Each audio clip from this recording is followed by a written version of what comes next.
Ghosts of Saltmarsh is the best 5th edition adventure book. Better than Lost Mine of Phandelver, better than Tomb of Annihilation, better than Curse of Strahd. Let me explain why.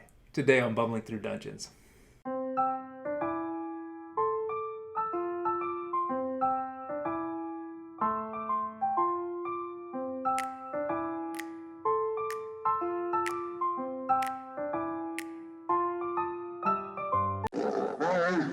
Hey everyone, welcome to Bumbling Through Dungeons. My name's Mark. Today we're talking about Ghosts of Saltmarsh. And if my intro piqued your interest, good, because we're going to get into Ghosts of Saltmarsh today and why I'm actually a really big fan of it. So I do want to say first off that my intro was trolling just a little bit. I am a really big fan of Ghosts of Saltmarsh, but I would never actually say that one adventure is the best adventure in an edition or in a game. I don't think that's something that, I think it's a little bit too subjective. We can talk about which ones are really good or things that different adventures do well or not so well, but I think picking a best is really pretty tricky. Even if we start to get a little bit of a consensus, there's always going to be someone who disagrees for what are ultimately valid reasons. But the reason I bring up the question of what is the best adventure in 5th edition, I'm not going to make a list. I'm not going to make a big ranked list like a lot of people. There's already a bunch of those out there if you're interested. I'm sure you could do a Google search.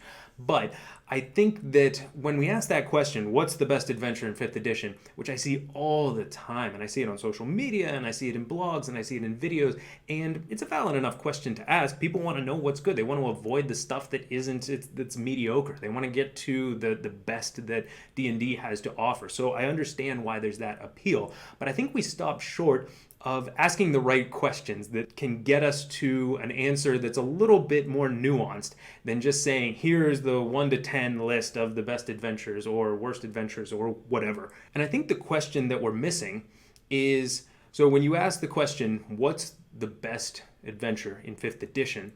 There's a question that's missing before you can answer it accurately. And that question is, what type of DM are you? So that's very important. And I think that there are a number of good adventures in 5th edition. There are a few that I think really aren't so good, or at least there are good elements in them, but they are harder to draw out than in some others. But I think when we're talking about what's the best adventure in 5th edition, you really have to talk about DMing style, because there are different types of adventures. And one of the reasons I really like Ghosts of Saltmarsh and why I can say I think it's among the better adventures to come out is because it caters to the type of DM that I am. And I also think it caters to the type of DM that most other adventures in 5th edition don't cater to. So we're going to get back to that philosophical side of it, but I do want to dig into the book a little bit. And so I splurged for the special cover, and it's got there's so many words I don't know how to pronounce in 5th edition, the Sahuagin, the nasty underwater enemy people that you see here are on the cover. So I thought that art was really cool, so I splurged for that special edition instead of the regular cover, which I think the graphic I have behind me is from the regular cover, which is actually really cool too. I think it's nice artwork either way. So Ghosts of Saltmarsh largely re-implements classic adventures set either in and around the region of Saltmarsh, the town, the surrounding areas, or I think a couple of them were originally just underwater adventures or sea-based adventures that appeared in old Dragon magazines throughout the 80s, mostly 90s, I think. I don't know exactly what years each come from, but there is some historical value to this if you want to, and they do have little blurbs in each one of these talking about when these adventures first appeared in Dragon magazine and a little bit of the historical notes behind it. So largely what this does is it re-implements those adventures for 5th edition and not only updates the statistics and the terminology to match 5e, but it tweaks some of the things here and there in order to balance it for 5th edition. That's the meat of the book. We'll talk about what comes after the adventures a little bit later, but it starts us off in chapter 1. It's just called Saltmarsh, and it tells us about the town, it tells us about the surrounding region, and we get a lot of nice notes about the political factions and the different interests that are at play here in Saltmarsh. And there's a lot of good information in this section that can start to set up sort of a sandbox environment in the area. One of the few problems I have with the book is that it introduces a lot of interesting ideas or concepts in this initial chapter that we never explore in the adventures. We never get into. So there are a couple regions, a couple areas in particular that really piqued my interest, and then we never heard about them again. So these two in particular that I'm thinking of are the Drowned Forest and the Dreadwood. And respectively, there are sort of demonic forces, and in the other one, in the Dreadwood, there is a really ancient, powerful hag that commands armies of Oni and other creatures, and it really, when they describe it, sounds terrifying, just absolutely fearsome. Like, you could make a whole campaign around these two forces and these two areas and regions, which just sound incredibly deadly, and the bosses inside of them sound incredibly deadly as well. I mean, you could parlay that into an adventure that takes you from 1 to 15, and I thought, oh my gosh, this is really interesting. Like, you could get into the blood war with the demons and the devils by the end of this, with some of the forces that are at play in them.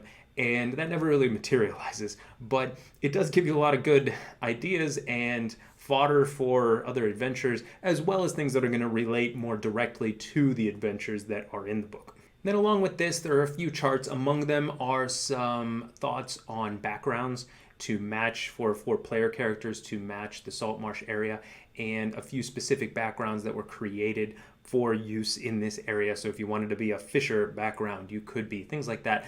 And I think that's a nice little thematic touch. A lot of people like doing that, so they pick their character or their class or their archetype or their background, and they really like to match it to the theme so it feels like their player character fits within the world. And so I like this, even though it's not a book that is designed around player options. So chapters 2 through 8 then are different adventures, and many of them are going to take you a couple levels worth of play to get through. Others are a little bit shorter, but many are relatively protracted, and for pretty much any group it's going to be a multi-session thing. So these are rarely designed as one-shots, but you could play any one of them in probably 2 or 3. Some of the bigger ones might go a little bit longer than that, but I think most of them you'd be able to get through in around that time, depending on how quickly your players are able to make through it, and things like how long your sessions are. And each of these was picked and curated based on their popularity, and so there's a lot of really good ideas in them. There aren't really any duds. So I like to talk up resources like DM's Guild, where there are tons of amazing creators and adventures, but every now and then, and depending on who you talk to, sometimes they think this is more so than others, you run into adventures that just don't seem to work, or maybe they don't work for your DMing style. But these are adventures that were picked because they are time tested and really well thought of, and so they do make the transition quite well into 5th edition, I think, and they have a lot of interesting ideas. And one of the nicest things about these adventures is that they don't necessarily have to be played in a linear fashion. You don't have to play the first adventure into the second adventure, into the third and fourth and fifth. And in fact, many of them aren't created to be linked to the others. They give you, at the very beginning of this, sort of a suggested way to link all of the adventures together, but the link is very loose. Now, there are, and I will say, there are 3 of them that are designed, 3 of these 7, I guess. So 7 adventures. 3 of the 7 are designed to actually fit together in a more or less linear fashion. They don't have to follow one another right away, but they are sequels to the ones that came before. And those are, it's chapters 2, 3, and 6, the final enemy. So those 3 are designed to work as a coherent whole, but the rest really aren't. But they all do take place in the same region, and there are some loose connections in the region that you can use to pull them in or out of your campaign as needed.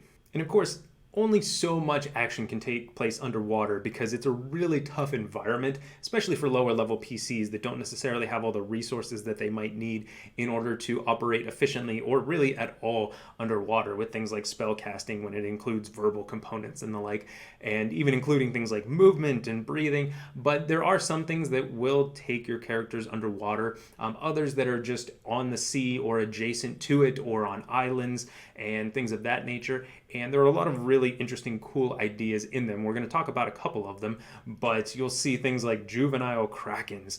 And so that it adds a new monster type or new enemy type. And of course, you have aboleths. There's 1 or 2 aboleths that have all sorts of machinations. And these are, of course, the higher level adventures. And so you're not going to be facing aboleths and krakens at levels 1 through 5.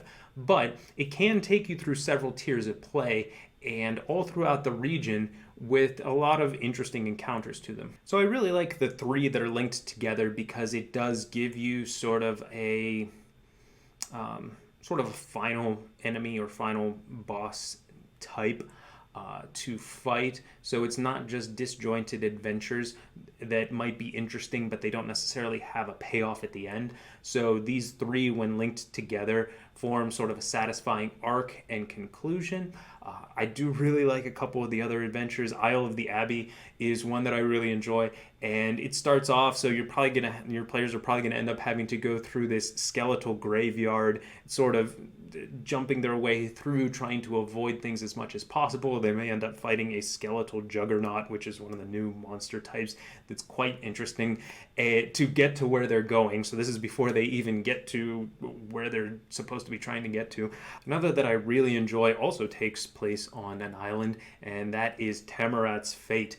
And this is a slightly higher level adventure, and your players will end up on an island, and it's basically overrun by undead.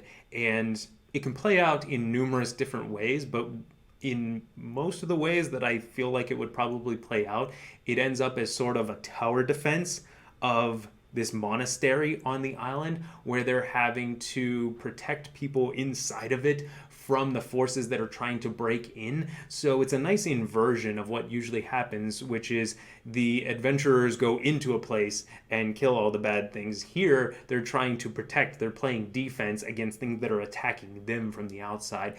And I think it adds a lot of interesting possibilities for strategies for dealing with that menace. So Tamarat's Fate is definitely one that I could see myself working into a campaign.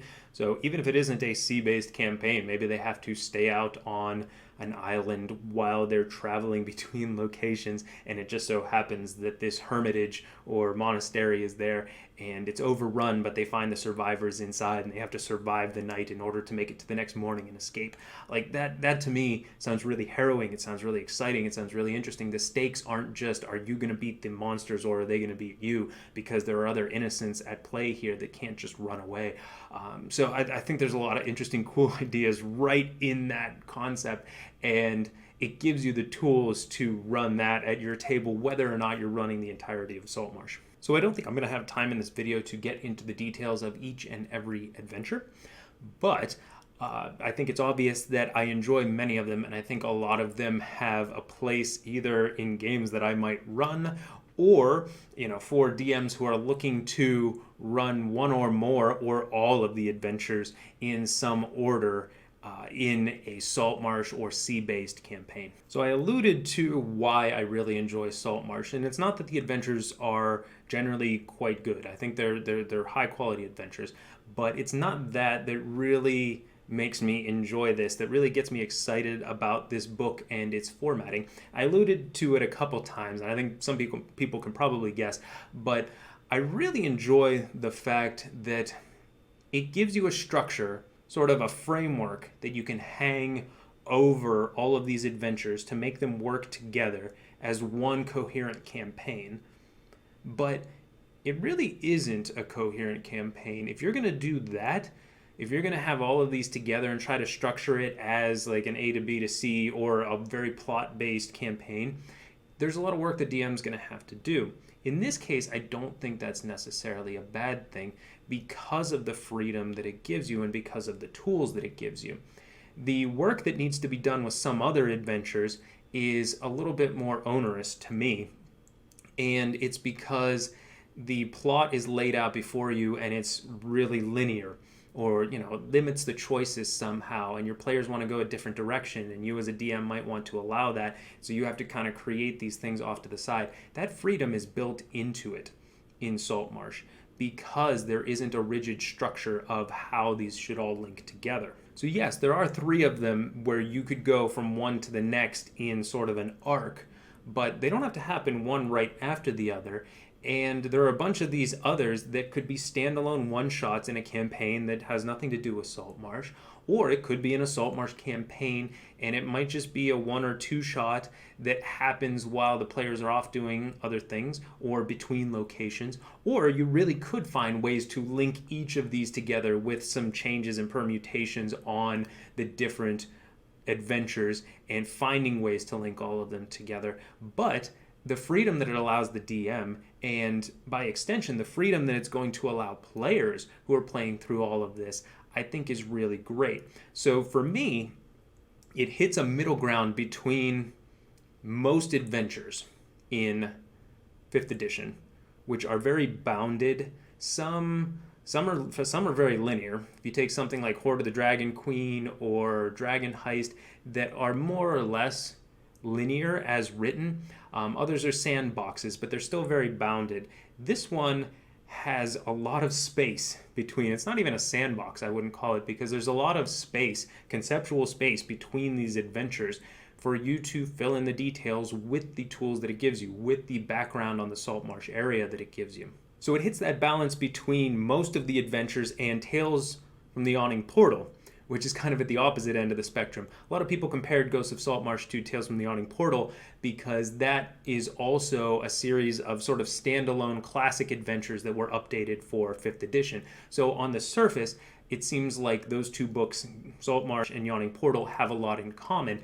When you read through the 2 of them, though, I think they read very differently because while sure, you can link anything together, you could link any 2 adventures together and somehow make it work. Creative DMs can do anything, basically, but the links really aren't there in Yawning Portal. So if you want to go from one to the next, you're really going to have to bend over backwards to make it happen between these adventures. So that was more just an excuse to pool these individual adventures that are really well thought of into 5th edition. In Saltmarsh, I think they went a little bit further to create more of a coherent world around all of the adventures, but without linking them explicitly like they might in other adventure books. So it's that nice middle ground there. And so when I read it, I looked at it and I said, oh my goodness, this is the type of book that I want to run. Maybe not Saltmarsh itself, but this style, this philosophy. And this gets back to the initial question, what's the best adventure in 5th edition? And there are going to be other DMs who read Saltmarsh, and it's nowhere near the top of their list because they need a little bit more structure. So if you like having a lot of freedom and player choice and things of that nature, and you still need the overarching plot in front of you in order to link everything together, then you're probably going to enjoy the sandbox adventures like Princes of the Apocalypse or Curse of Strahd.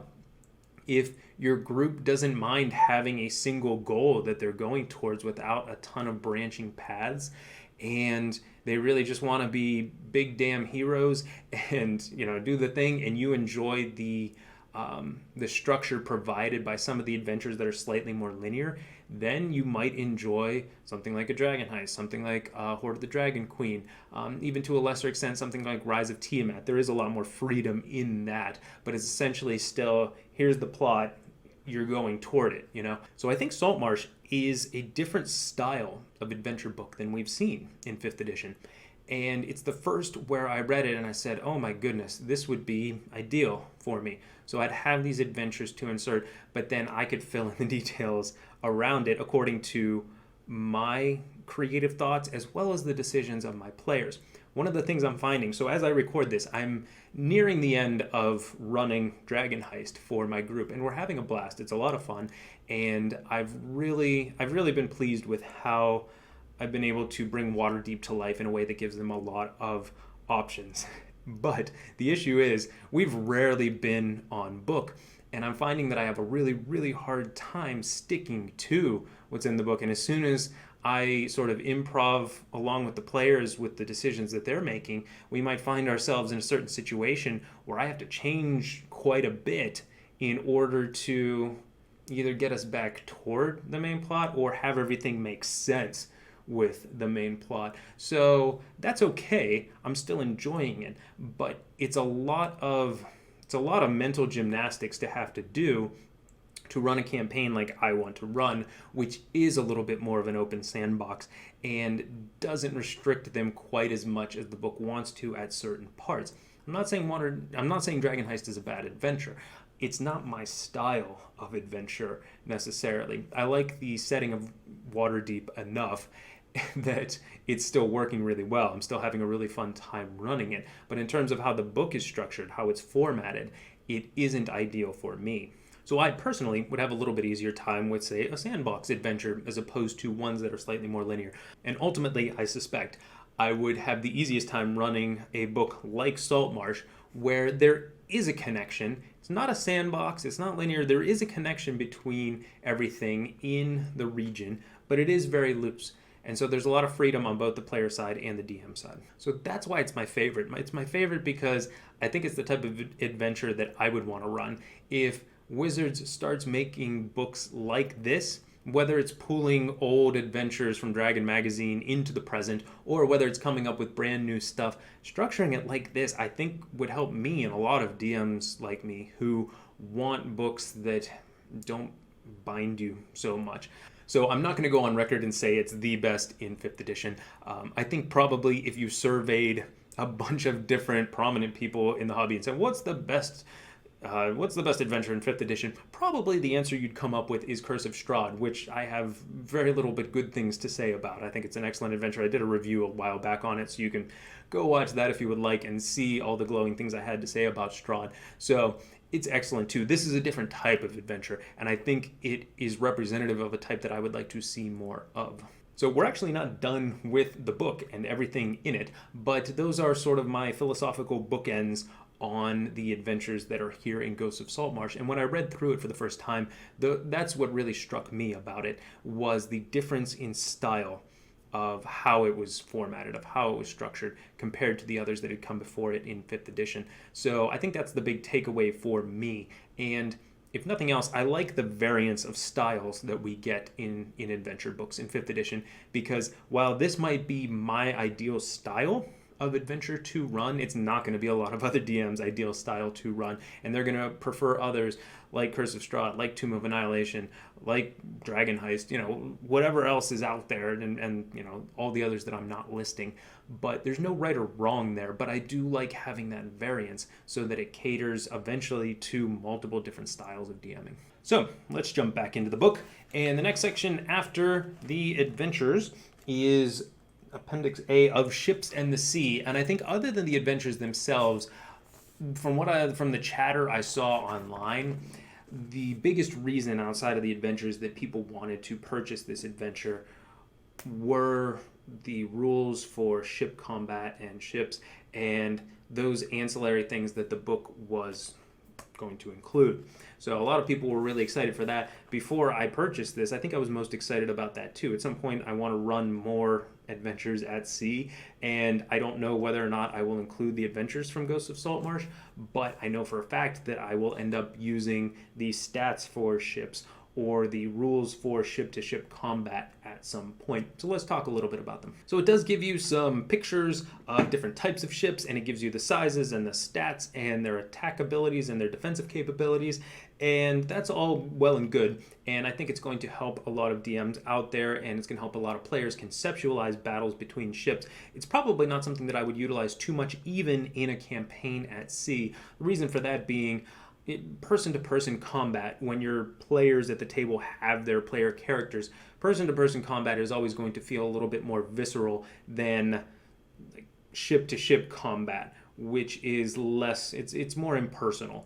So I think that it's probably something that could be overdone, but it could also definitely be a nice change of pace. So having these things I think is really cool. And a brief aside on the stats, most of the stat blocks for ships include the hit points and the armor class, and also the damage threshold, which is a stat that we don't see too often in 5th edition.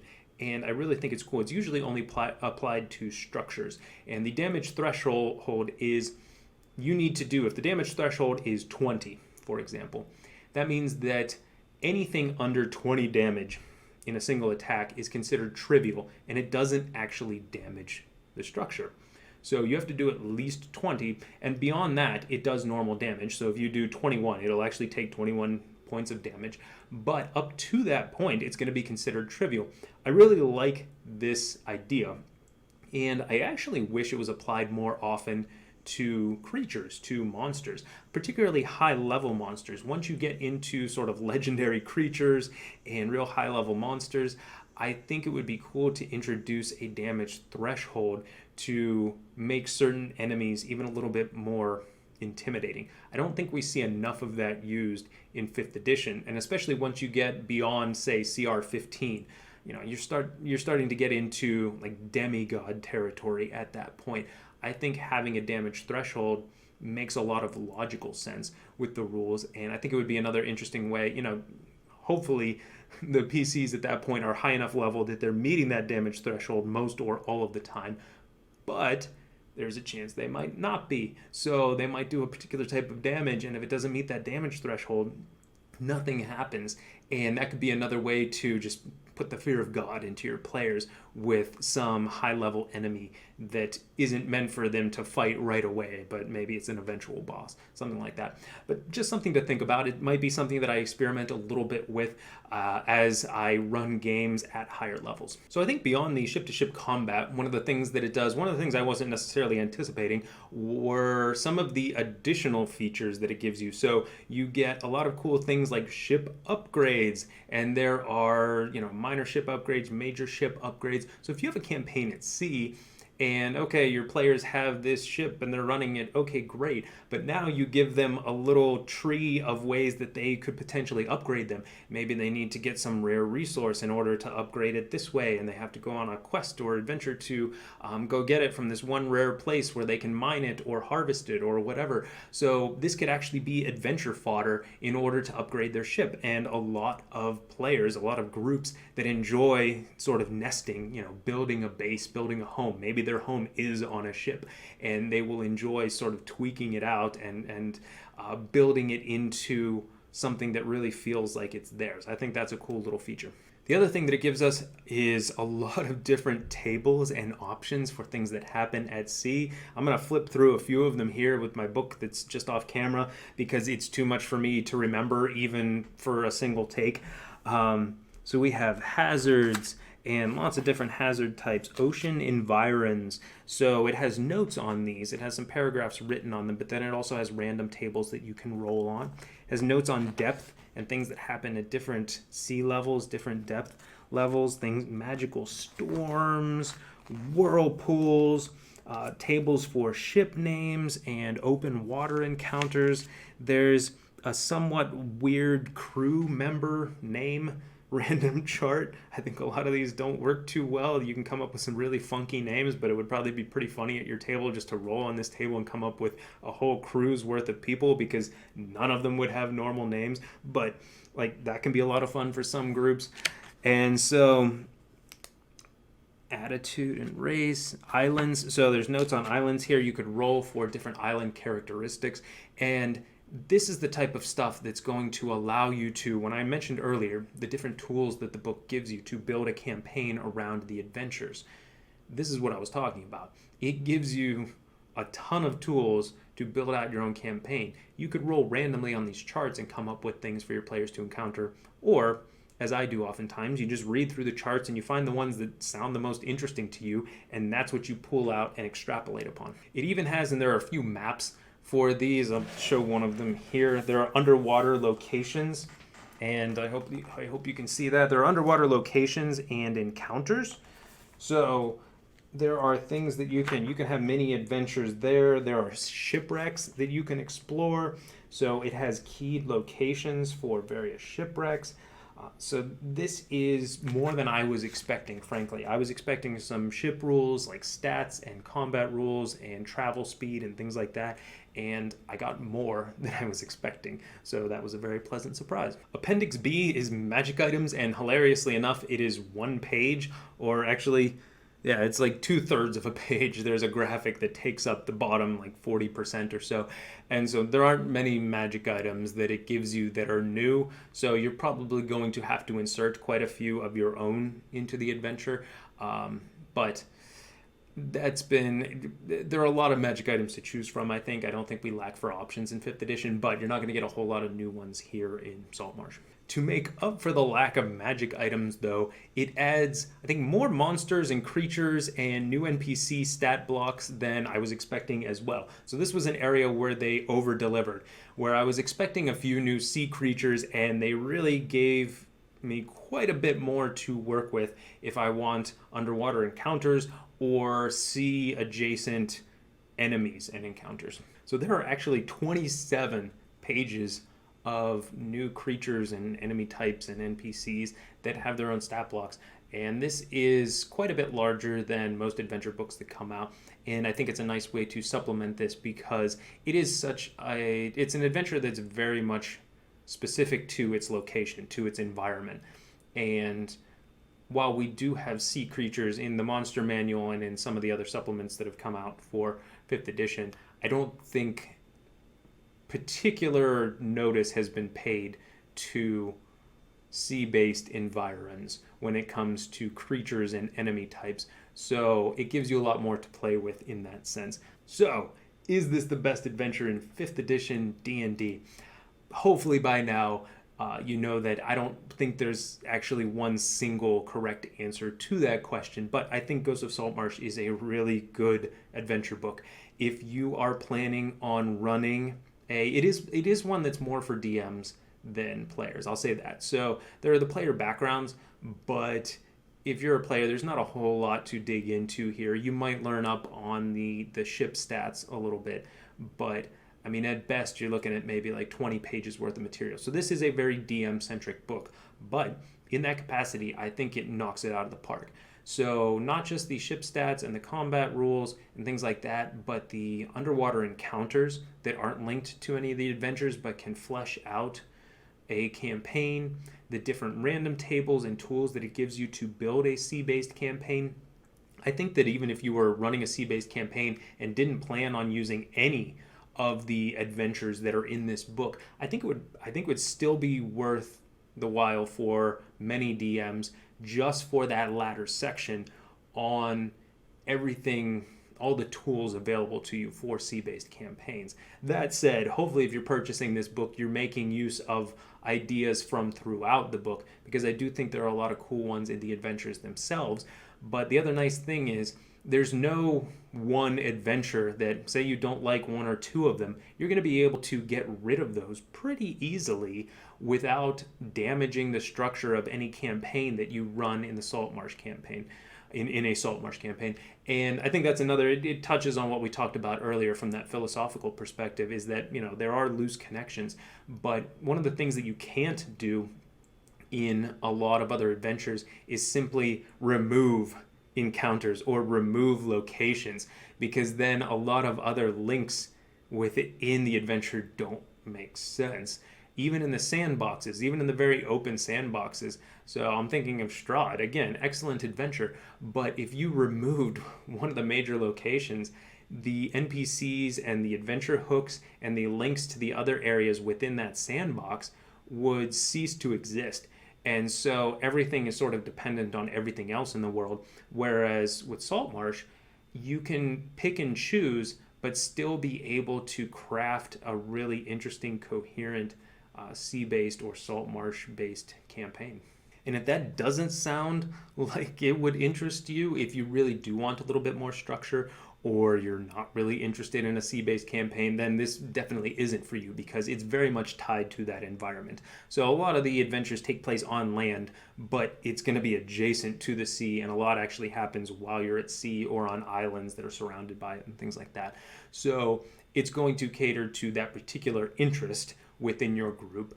So if you're not going to run anything at sea, then don't worry about this book. But if you are, I think it's probably worth looking into. So what do you think? Was I right? Was I not right? What do you think is the best adventure in 5th edition D&D? Am I wrong that there isn't a single one?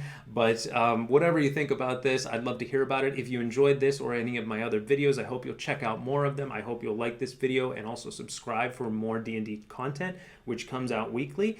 And if you're interested in buying or playing or running Saltmarsh, then once you do, I hope you'll let me know down in the comments how it goes. You can also check me out on Twitter at BT Dungeons. And until next time, take care.